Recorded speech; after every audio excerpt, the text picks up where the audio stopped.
Leonard Hamilton's done after this year, and I gotta know, where have all the ACC coaches gone? You're talking ball with the ACC squad, sponsored by Game Time. From Florida State to North Carolina, from Syracuse to Miami, and from NC State to California, it's the local experts of the Locked On Podcast Network, bringing you scoops, breakdowns, and the most comprehensive preview of the upcoming ACC weekend. Hang on, it could get loud, it could get heated, and it will definitely be fun. Squad up, you're part of the ACC squad. Hey there, what's up? Welcome into this week's episode of the ACC squad. We got a packed house, minus our usual host, Mr. ACC Alex Dono. He's gone, so all the rest of us are coming out to play. You know it, Miami. They suck at basketball right now. They did win their first ACC game, but Dono is nowhere to be found. Boys, it's good to be together today. We've got Jackson Holzer locked on Syracuse, Kenton Gibbs locked on Wolfpack, Grayson Boone locked on Wolfpack, Mr. JJ Jackson from some show that I'm not sure, no, from Locked On Blue Devils, running the table on all of us, and Mr. Dalton Pence from Locked On Louisville, whose Wi-Fi is guaranteed to stay in. Thank you all so much for joining us here on this episode of ACC Squad, man. It is great to be together. This episode is brought to you by Game Time. Download the app, create an account, and use code LOCKEDONCollege for $20 off your first purchase. All of our great shows are all part of our great network, Locked On Podcast Network. I'm Isaac Shade, host of Locked On Tar Heels, and our man, Jarvis Davis, behind the scenes, producing all of this great work. So, boys, the news came out on Monday, and we got a lot of basketball to talk today. We're over the halfway point of the ACC schedule. Duke is still undefeated. Who's second best? Is it Clemson or Louisville? Well, part of that we're going to find out this weekend because Duke is visiting Littlejohn Coliseum. That'll be great. But the big news from Monday, Leonard Hamilton, we probably knew this was coming at some point, but now it's official. After this season, Leonard Hamilton will be out the door. It is the third ACC coach just this season to call it quits. It is now 7 renowned ACC coaches since the end of the 2021 season. Tony Bennett, Virginia. Jim Boeheim, Syracuse. Pour one out for Holzer. Mike Bray at Notre Dame. Leonard Hamilton now. Coach K from JJ's Blue Devils. Jimmy L from Dono's Canes. And, of course, Roy Williams started this whole thing, leaving the Tar Heels after the 21 season. Guys, the big question I want to ask to get things going today, and we'll see who's going to buy the first round. Tony Bennett calls it quits immediately. Jim Larrañaga immediately. Leonard Hamilton says, I'm going to give it the rest of the year. Who did it right? Oh, Hamilton by a mile. All of the rest of those guys left their teams in the lurch. The least that you could do. Not only did he do right by his players, he did right by the program. He did right by future recruits because there is no uncertainty. Let's look at the way that the other guys did it. Because even if you wanted to make the argument that Leonard Hamilton had done something wrong here, let's just look at the way that the other guys did it. Fellas, Tony Bennett went to ACC Media Days, correct? He did. Yep, he did. And between ACC Media Days and the damn tip-off of the season, he decided, oh, no, these third-string point guards asking for $20,000. I'm done. I'm good. I don't see what I need to see. You know, and then Jim Larrañaga, he didn't even do it before the season. He said, hey, we getting belted behind. I don't like this.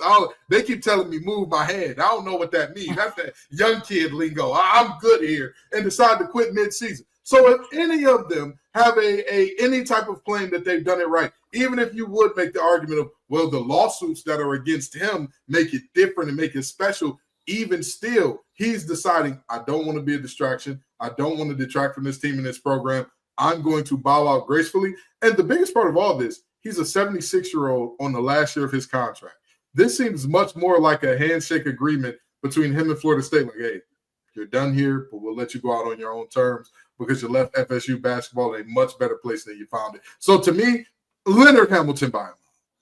He's the oldest out of all of them. That's what's, if you want to play the age card with everything changing, Leonard Hamilton's 76, you got Larrañaga 75, and of course Tony Bennett still had a lot of life left into him. So it's crazy that the older statesman still currently in the ACC going into the season is the one that's holding on the longest and is going to go throughout the rest of the year.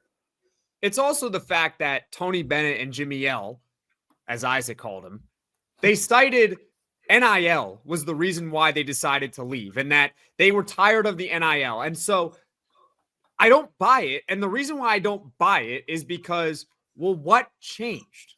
If you were tired of the NIL, then why didn't you just leave at the end of the last season? Why does Tony Bennett decide to call it quits right before the regular season starts? I got news for Tony Bennett. Nothing changes between weeks before the season starts and when the actual season starts. As far as the Miami coach, yeah, like what changes during the season? Nothing changes during the season except that you found out that your team is not very good.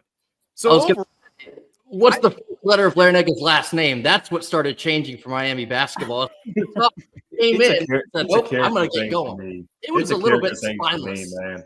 It's really not even about the sport at that point. Is can you see through to the end of the year and not quit something right in the middle of it? I mean, and that might be the same case with Tony Bennett as well to an extent. It's like, yeah, I realize that my team's not that good. I'm going to go ahead and bow out now. It's coward work, fellas. It's being a coward, especially Jim's situation. That's even worse to me than the other two. Yes. At least, and I say this at least like a silver lining, at least Tony Bennett gave Ron Sanchez the decency to give him a couple weeks. Jim did it in the middle of the season. Yeah. I mean, that's just coward work to me. I don't care. I don't care what you say. If it's not a health issue, then there's no rationale that you can make that I'm going to respect.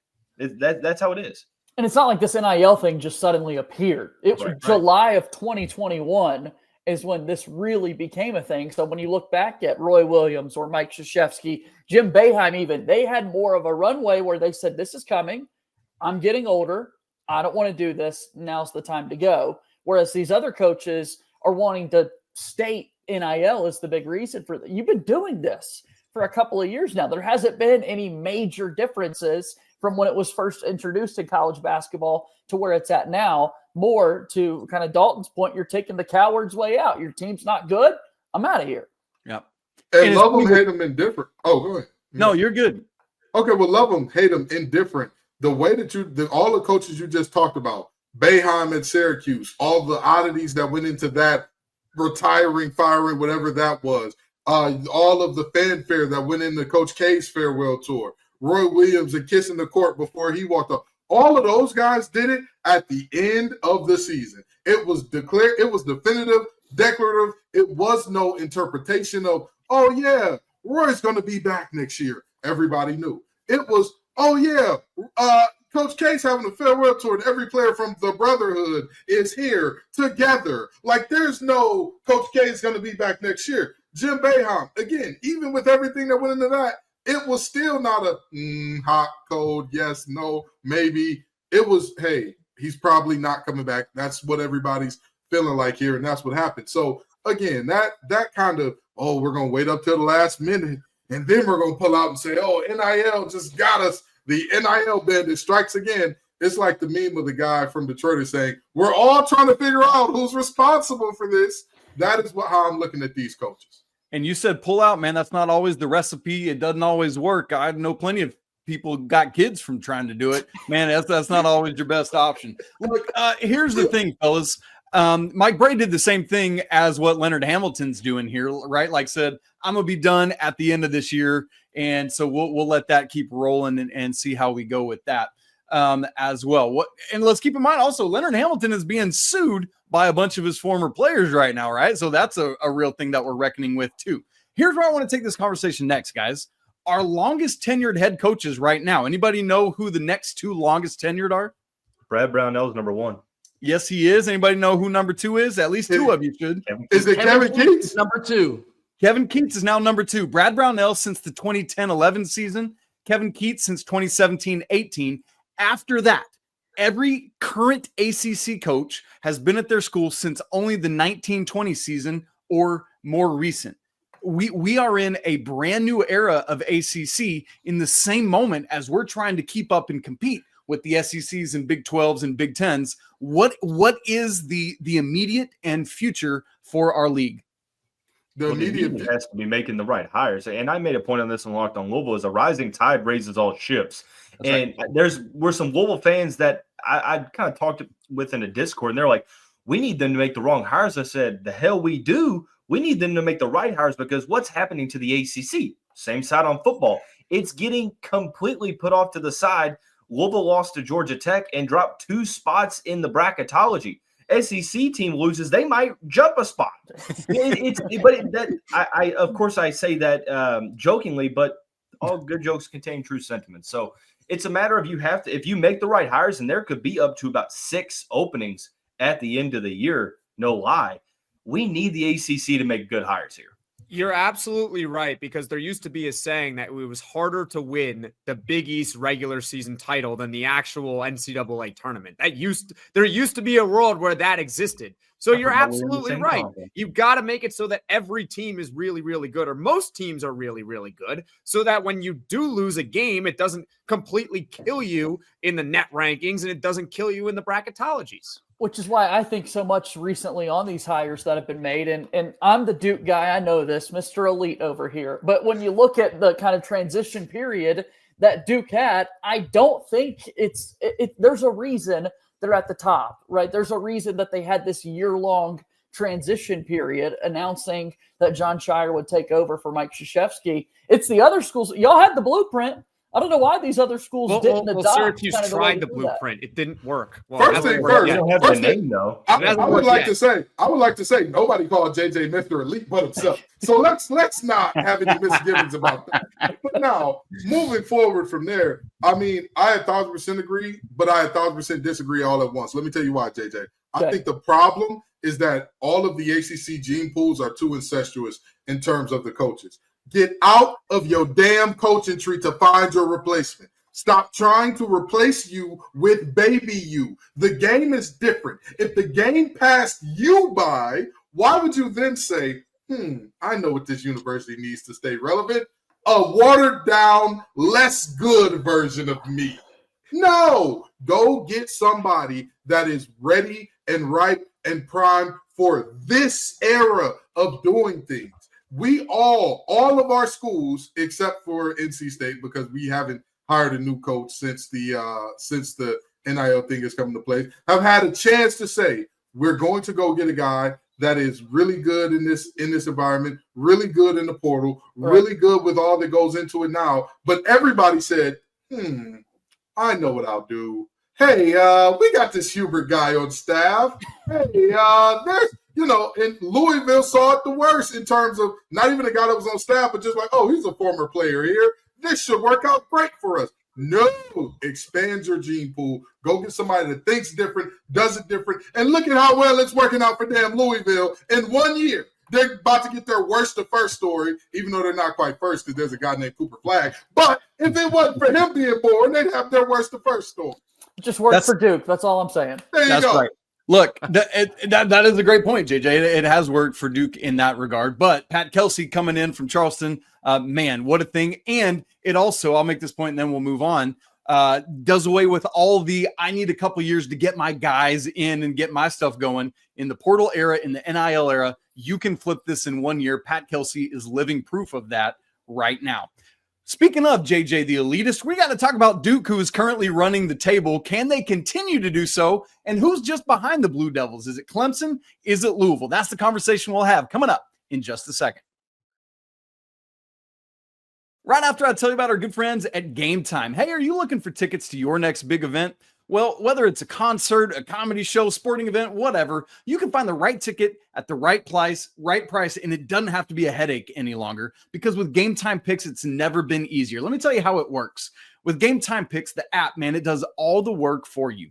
Curates the best deals. You don't have to then spend time wasting away searching through endless ticket listings. I've been using Game Time Picks for a while now, and it's so helpful. Maybe you want to find some tickets for an upcoming game. The highlight of the ACC slate this upcoming weekend, Duke at Clemson, Little John Coliseum, Saturday at 6 p.m. It's a little hefty to get in the door, but you can do so for just $213. And guess what? That is the price, because I toggled on all-in pricing, so no surprise fees on the back end. It's all right there. So you are covered also with Game Time's lowest price guarantee. Find a better deal somewhere else, you will get refunded 110%. So are you ready to make your next event even better? Download the Game Time app, create an account, and use code LOCKEDONCollege for $20 off your first purchase. Again, that's code LOCKEDONCollege for $20 off. Terms do apply. Download the Game Time app today. Last minute tickets, lowest prices guaranteed. All right, we are over halfway through the ACC slate now. Most teams have played 11 games. And right now, the Duke Blue Devils, number 2 in the nation, are number 1 in the ACC, unblemished. And in their remaining 9 ACC games per KenPom, they are favored to win 7 of those by 90% favorability. And only 2 games in which it's less than 90% is the regular season finale at Carolina, where they're favored by 80%. And Saturday's matchup at Clemson, where it's 69%. I'm going to make somebody else other than JJ start this conversation. Will the Duke Blue Devils be 20-0 heading into the ACC tournament? Well, I just find this really funny. I mean, we're airing this on Thursday. Duke has a game on Wednesday, in case you all don't know that. So, something ridiculous could happen in theory. Is it going to happen? No. I can't even keep a straight face. They're probably going to run the table, but if they're going to lose a game, I think it would be at Clemson. Yeah, this will be the day that the bug defeats the windshield, Jackson. It'll happen. We've been rooting for that mighty bug all along. You saw the B movie like I did. We all rooted for Jerry Seinfeld. Absolutely not. I think that this team runs the table. A couple weeks ago, I said that they were going to have a slip up. They were going to have a moment. But the way that they put belt to behind on UNC, oh, man, I had to call Isaac during the game. I said, hey, how's the Jerry curl? How you kids? Is everything okay? I hope you've been taking shelter. Let's just any shade of dark blue coming around you. I know you might have PTSD because I'll tell you what, that moment at the end of the first half, Cooper Flag goes up court, he picks up his dribble, looking for a pass, and then just hits that little fadeaway. I was like, hey, that boy too good.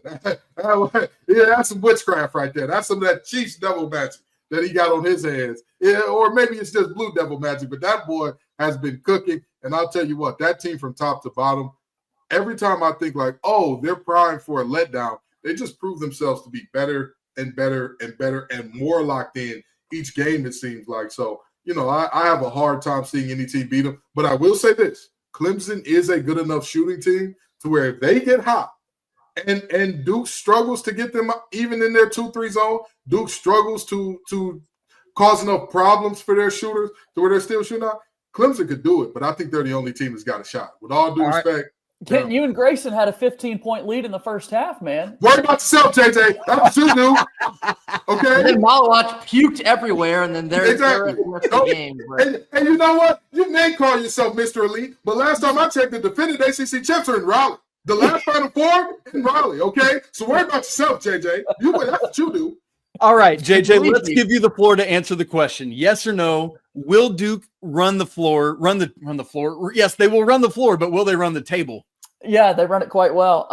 I think so at this point in the year, just given what you laid out, Isaac. I mean, that's what I'm looking at all the time is kind of KenPom and these metrics and the fact that it is so overwhelmingly a favorite for Duke to do this, to go 20-0.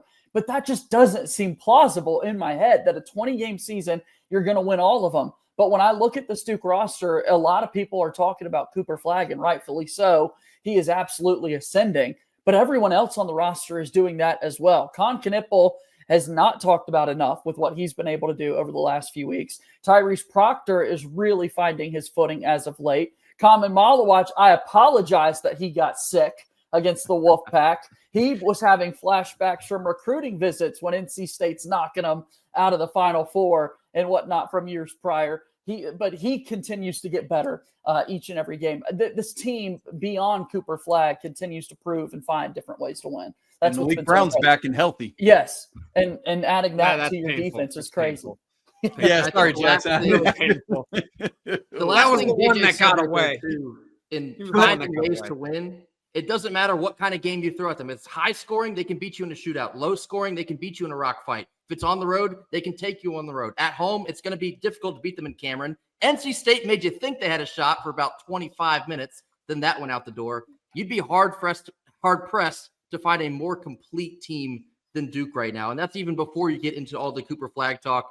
Just he's outstanding. Outstanding. I've never seen a more complete player at Duke. And there's a long list of players that you'd have to go through to find the number one guy.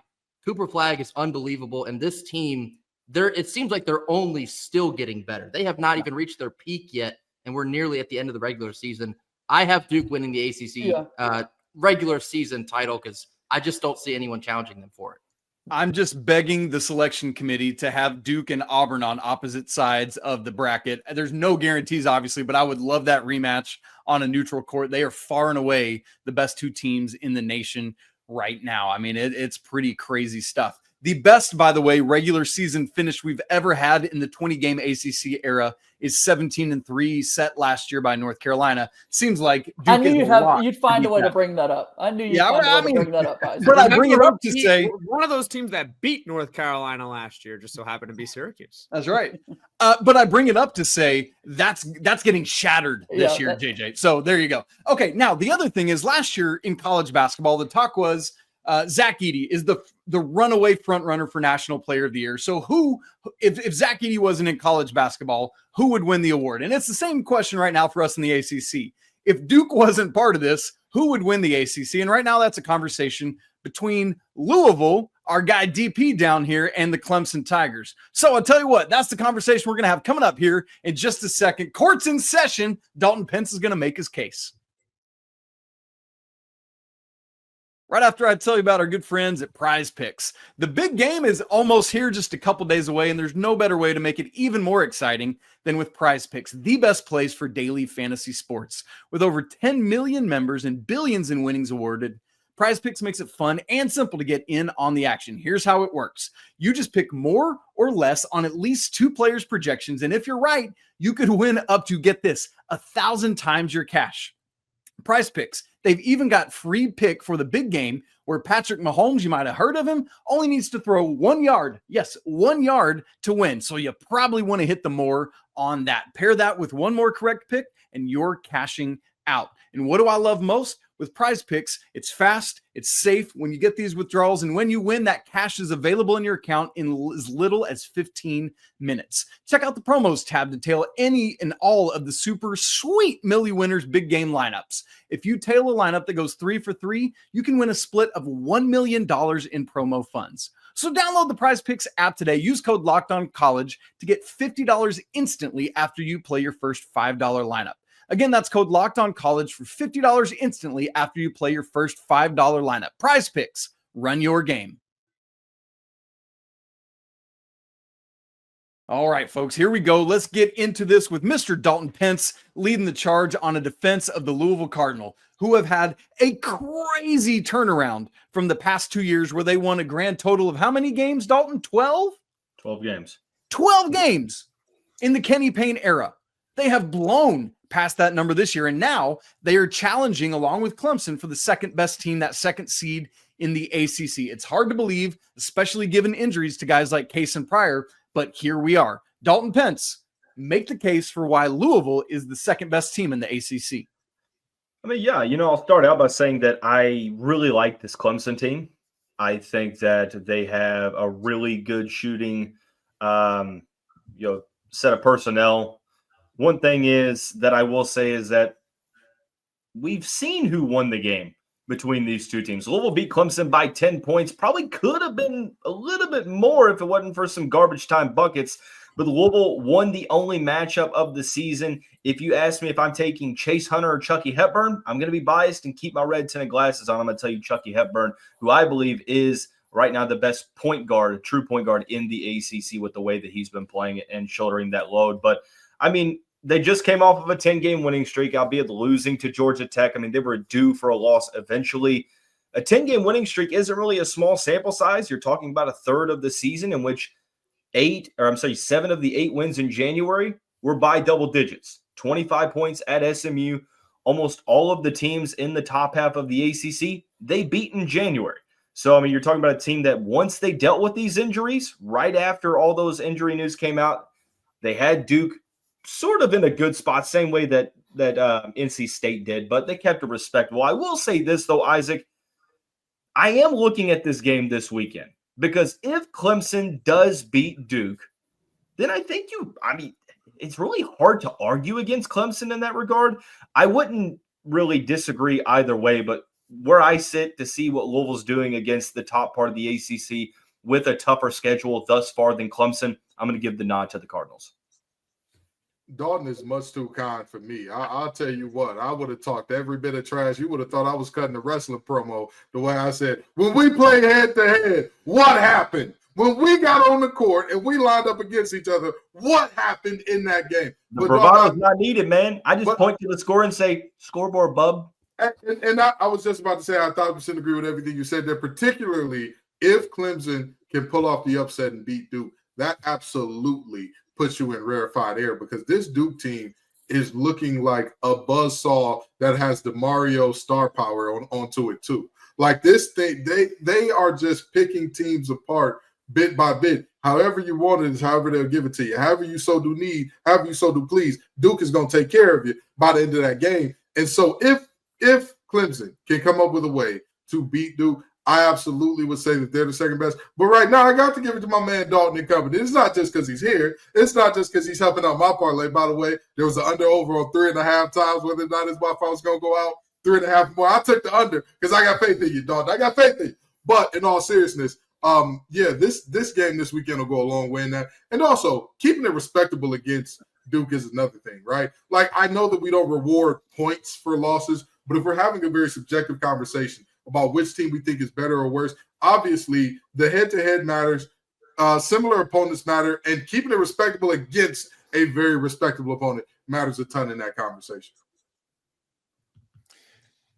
I like Louisville. Go ahead, JJ. I do like Louisville as the second best team. This is obviously before this Clemson game is played out. Looking at the ACC schedule for Duke and looking at the tear that the Cardinals were on prior to that Georgia Tech game, I was fortunate that Duke got that Louisville game out of the way in early December with the weird ACC schedule there, because Dalton, as you know, Duke goes on the road. Louisville kind of has them on the ropes a little bit, but then late in the second half, Malik Brown again kind of made some impact plays for Duke in that one. Cooper Flagg came over and made some big-time plays there. But what I've seen from Louisville, the shot-making ability that they have, and again, the fact that you've got one of your key players who tears his ACL before you really even get into ACC play, and you're still able to play as well as they have. That means something. I'm really impressed with what Pat Kelsey's been able to do in his first year. It's not only been him. I mean, Corin Johnson was a projected starter. He played 2 games and hasn't played since, won't play for the rest of the year. A key rotational guy, Boubacar Traore, he went down the second game of the year and came back at the end of December. So, I mean, you couple everything together with what we've talked about. Pat Kelsey, he might not necessarily have the team that these other guys do. And I know that a lot of coaches, like the National Coach of the Year awards, goes to usually one of the better coaches on the best teams. But nobody had to take over what he did. He needs to be getting like top 3 at the very least National Coach of the Year consideration. I can absolutely get behind that. Yeah. I think he should be Coach of the Year. I don't think – who else? Who else? People will say Pearl and Shire just because. Oh, come on. Well, they associate it with. I agree. Being good on a team that was supposed to be good. For Shire, but hang on. You can't ding a coach for being good at putting a roster together. No, but what I'm trying to tell you is that's not usually the criteria for Coach of the Year. Is we're talking about exceeding expectations. Look at all the coaches that won Coach of the Year, and I'm like, well, that guy had a top 5 team. That guy also had top 5. It's crazy because sitting here, you would think that it's exceeding expectations, but you look at the way that the voting has turned out, and it really just hasn't echoed that sentiment. And I'm like, well, damn, if this is the criteria, there's really only about 5 to 6 coaches that you could just look at the top of the AP poll for that. But I don't think that we're looking at a situation that's kind of unprecedented. We haven't seen a coach walk into a Power 4 program that was as dilapidated, as run down, as just in the damn pits as Louisville was these last couple of years. School. Out of basketball school, might you add.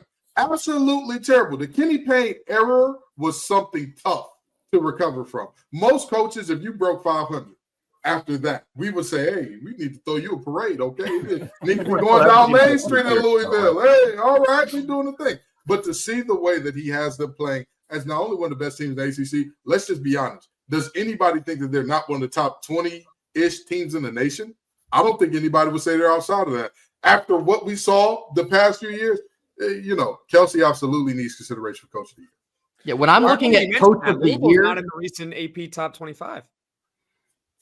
When I'm looking at coach of the year, I'm looking at which coach has done the best job of coaching. And yes, Pearl at Auburn, he's done a great job, but he has fantastic players. He's had fantastic players.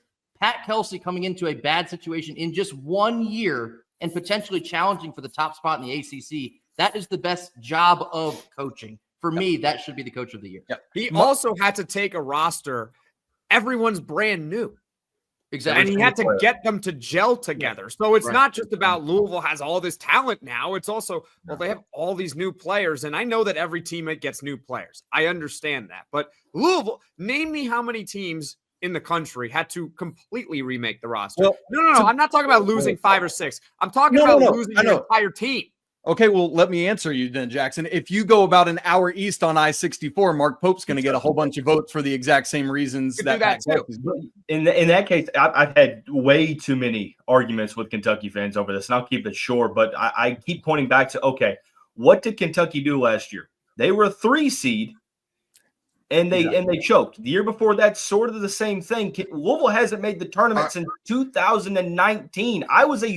I was a senior in college. I've been out of college for 5 years now. That's actually kind of sad, but 5 years now, and we haven't even sniffed the tournament. We haven't won a tournament game since 2017. Donovan Mitchell was on the court the last time Louisville won a tournament game. Real?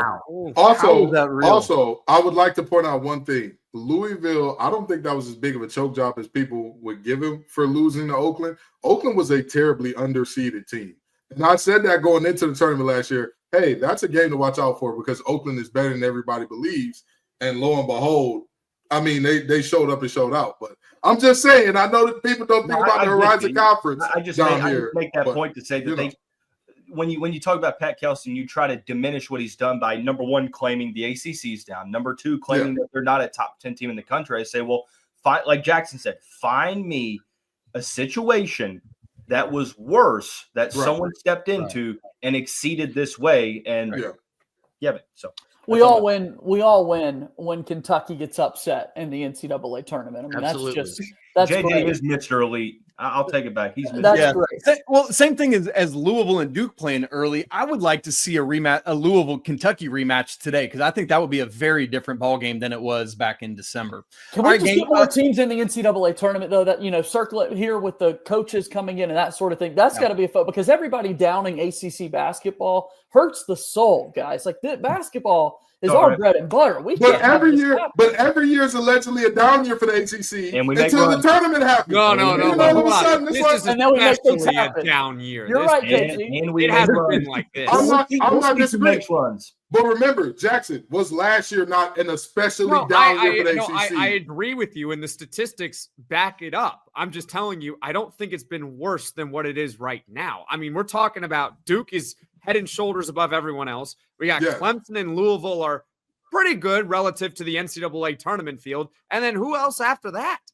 Three teams that we're talking about here. My brother in Flying Spaghetti Monster, do you not realize that when people were talking about the ACC last year going into the tournament, all the talk was, you let some pudgy kid from Raleigh win, or some pudgy kid or some 4-time transfer from Raleigh win an ACC championship. What is this? Ew. Why can't RJ Davis and Armando Bacot do anything? They've been there for forever. Ew. What's going on at Duke? How did those losers not get it done? Ew. All of your blue bloods are down right now. That was the talk of the ACC going into the NCAA tournament last year. And then all of a sudden, we saw all of these ACC teams like, well, I'll be there. They keep winning. Right.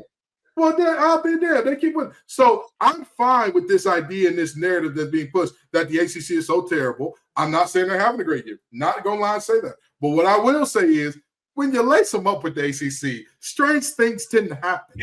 Your team tends to end with the other issue is that we did the ACC SEC challenge. We really don't want to go back to that now. Let's not talk about how that went. Just do that.